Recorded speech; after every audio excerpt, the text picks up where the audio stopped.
غور کرو میری بہنوں، جنگ میں اللہ نے نماز کو معاف نہیں کیا، دشمن سامنے ہے، اللہ اکبر، چاہے تو ان کو قتل کر سکتا ہے، ان کو مار سکتا ہے، ان کو صفحے ہستی سے مٹا سکتا ہے، اس حال میں بھی اللہ نے حکم دیا کہ تم وہاں بھی نماز کو نہیں چھوڑ سکتے۔ آج ہم کو کیا ہو گیا؟ کیا سوچ کر ہم نمازوں کو چھوڑ دیے؟ اللہ کے لیے میری بہنوں، اللہ کے لیے خود کا جائزہ لو، اور جو بہانے ہم بناتے ہیں نمازوں کو چھوڑنے کے، وہ بہانے رکھ کر انشاءاللہ میں اپنی بات کو مکمل کر دوں گی۔ بہت چھوٹے چھوٹے بہانے ہم بناتے ہیں آج ہمارے پاس نمازوں کو چھوڑنے کے۔ یہ نمازیں ہماری کامیابی کا ذریعہ ہے میری بہنوں، یاد رکھ لو، ایک نماز بھی اگر میری گزر گئی اور میری موت آ گئی تو سمجھ جانا کہ میں جہنم میں جانے والی ہوں۔ یاد رکھ لینا میری بہن، کیا بہانے بنا کے ہم نماز کو چھوڑتے ہیں؟ بچہ یا بچی، چھوٹا بچہ یا بچی گود میں پیشاب کر دیں تو بچہ یا بچی پیشاب کر دیے نا، اسی لیے ہم نماز نہیں پڑھ رہے ہے نا، طہارت نہیں ہے اسی لیے نماز کو چھوڑ دیتے ہیں اکثر ہمارے پاس۔ میری بہنوں، بچہ یا بچی پیشاب کر دے تو اس کا حل بھی محمد صلی اللہ علیہ وسلم نے بتلایا ہے۔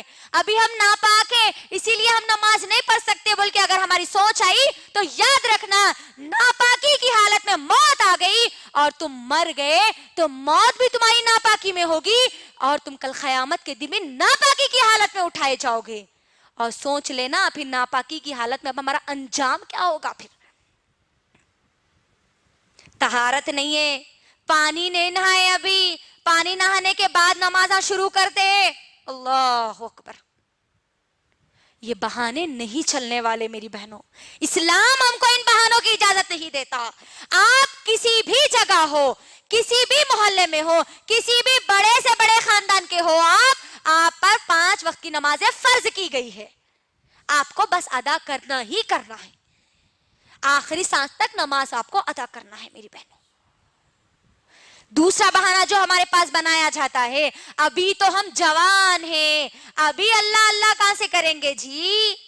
دیکھ لیجئے نوجوان لڑکیوں کو، نوجوان لڑکیوں کا کیا معاملہ ہے، اللہ اکبر، کالجز کو جا رہے تو نہ ان کو نماز تو معلوم ہی نہیں ہے، ظہر چھوٹ رہی، عصر چھوٹ رہی، مغرب بھی چھوٹ رہی ہے، شام بھی چھوٹ رہی، ایگزامز کی تو برابر تیاری میں لگے ہوئے ہیں، لیکن یہ موت کی تیاری میں ان کے ذرہ برابری بھی ان کے اندر تیاری موجود نہیں ہے۔ جوانی کو ہم کیا سمجھتے ہیں؟ ابھی تو ہم جوان ہیں، جوانی میں مولوی ملا بن کے کئی کو بیٹھ رہے ہیں، بولتے نہیں، لڑکیاں ہیں تو آپ حجانبہ بن کے کئی کو بیٹھ رہے ہیں، 5 وقت کی نماز آئی نو تو نماز اللہ چلنا کرنے والے، اللہ اکبر۔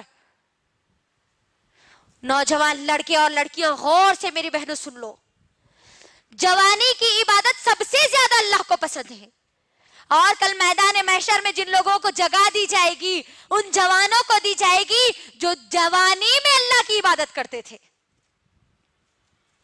جوانی کو اپنی غارت مت کرو، دنیا کی چیزوں میں مت بھگاؤ، کیونکہ جوانی میں کیا ہوتا ہے، انسان کا جوش، اس کے عزم، اس کے حوصلے، اس کی خواہشات بہت زیادہ ہوتی ہے۔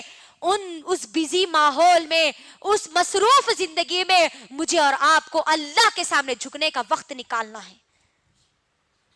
جوانی کا بہانہ بنا کر ہم نمازوں کو نہیں چھوڑ سکتے، یاد رکھنا۔ ایک اگر بیٹی نماز کو چھوڑتی ہے، ماں اس گھر میں موجود ہے تو وہ ماں سے بھی حساب اللہ سبحانہ وتعالی لیں گے، کیونکہ وہ بچی کی ذمہ داری وہ ماں کو دی گئی تھی۔ ماں اگر اٹھیں گی، پڑھیں گی تو بچی بھی پوری اپنی زندگی میں نمازوں کو ادا کرے گی۔ تو جوانی کا بہانہ ہم نہیں بنا سکتے نمازوں کو چھوڑنے کے لیے۔ تیسرا بہانہ جو بنایا جاتا ہے، ہم گناہ نہیں کرتے نا اس لیے ہم نمازاں نہیں پڑھتے۔ گناہ کرنے والے لوگ نمازاں پڑھتے، رو رو کے اللہ کے سامنے دعائیں کرتے، معاف کر دو اللہ، معاف کر دو اللہ بول کے۔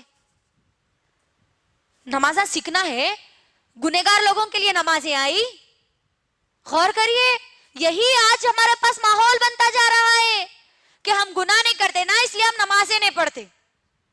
محمد صلی اللہ علیہ وسلم نعوذ باللہ گنہگار تھے، جو اللہ نے ان کو حکم دیا، اللہ اکبر، اے نبی تم اپنے گھر والوں کو حکم دو اور تم خود نماز پڑھو، تو یہاں پر یہ بہانہ بھی ختم ہو گیا کہ ہم یہ بہانہ بنا کر نمازوں کو نہیں چھوڑ سکتے۔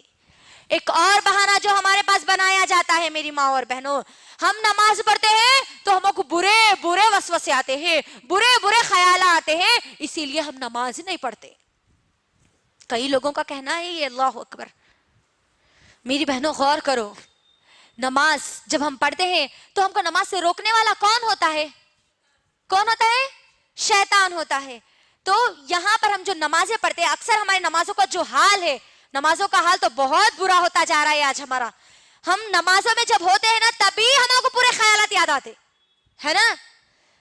بچہ کیا کر رہا کی, انہوں شوہر کہاں گئے تھے کی, انہوں کیا کرے کی, انہوں ان کو کیا بولے کی, پھر بعد میں کیا ہوتا کہ وہاں خالہ کے پاس جانا ہے, سسرال کو جانا ہے, مائکے کو جانا ہے, کھانا پکانا ہے, سالن پکانا ہے.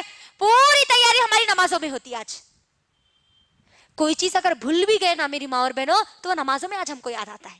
اتنی گئے گزری آج ہماری نمازیں ہوتی جا رہی ہے. اللہ اکبر. اور پھر نمازوں میں برے خیالات آتے, ڈر لگتا, بلکہ ہم نمازوں کو چھوڑ دیتے آج کئی لوگ. اللہ اکبر. غور کریے, میں ایک مثال آپ کے درمیان رکھتی ہوں کہ دیکھو, جس گھر میں زیادہ مال ہوتا ہے وہی گھر میں چور آتا ہے نا. ہوتا نہیں ہوتا؟ جس دل میں ایمان مضبوط ہوتا ہے وہیں پر شیطان ان کو بھڑکاتا ہے. تو کبھی بھی ہم نمازوں کو نہیں چھوڑنا. اور ہم جو نمازیں چھوڑتے ہیں میری ماں اور بہنوں, فنکشنز میں میک اپ کی وجہ سے ہماری نمازیں چھوٹ جاتی ہے. میک اپ کا ہم بہانہ بنا دیتے ہیں. اللہ اکبر. فنکشن ہال میں ہم جا رہے, عشاء ہماری مغرب تو چلے جاتی, عشاء بھی چلے جاتی, میک اپ ہے وہ خراب ہو جاتا نا. میری بہنوں, کیا آپ مجھے اس بات کی گارنٹی دے سکتی ہو کہ آپ فنکشن ہال سے واپس آئے تک اس دنیا میں زندہ رہو گی؟ نہیں. 1 گھنٹے کی تو کیا, 1 سیکنڈ کی بھی ہم مہلت نہیں دے سکتے, 1 سیکنڈ کی بھی گارنٹی نہیں دے سکتے کہ ہم زندہ رہیں گے. تو آپ سوچئے, بے نمازی بن کر, فیس پہ میک اپ کر کے ہم ہماری نمازوں کو چھوڑیں گے تو بے نمازی کی موت ہم مارے جائیں گے. اللہ اکبر. تو اللہ کے لیے میری ماں اور بہنوں, اللہ کے لیے اپنی نمازوں کو مت چھوڑو. اپنی نمازوں میں خشوع اور خضوع لاؤ. صرف اتنا سوچو کہ میں کس کے سامنے کھڑی ہو رہی ہوں. میں رب کائنات کے سامنے کھڑی ہو رہی ہوں. وہ رب جس نے پوری دنیا بنائی, جو مجھے دنیا میں بھی کامیابی دینے والا ہے, جو مجھے آخرت میں بھی کامیابی دینے والا ہے, اس رب کے سامنے کھڑی ہوں. ذرا کبھی تو غور کرنا, بڑوں کے سامنے ہم کس طریقے سے ادب اور لحاظ کے ساتھ کھڑے ہوتے ہیں, اور ہماری نمازیں ٹک ٹاک پہ یوں گزر جاتی ہماری نماز. ویسی چھوڑا نا, 2 ہم سجدے مارتے ہیں اور ہماری نمازیں ختم ہو جاتی. کس کے سامنے ہم کھڑے ہو رہے, یہ خیال اپنے دل میں پیدا کرو. اللہ کے لیے رب کائنات کے سامنے میں اور آپ کھڑے ہو رہے ہیں, اور یہ میرے اور آپ کے اللہ سے باتیں کرنے کا ایک ذریعہ ہے. میری بہنوں, صحابہ تو بہت زیادہ خوش ہوتے تھے جب ان کو نمازوں کا تحفہ دیا گیا تھا.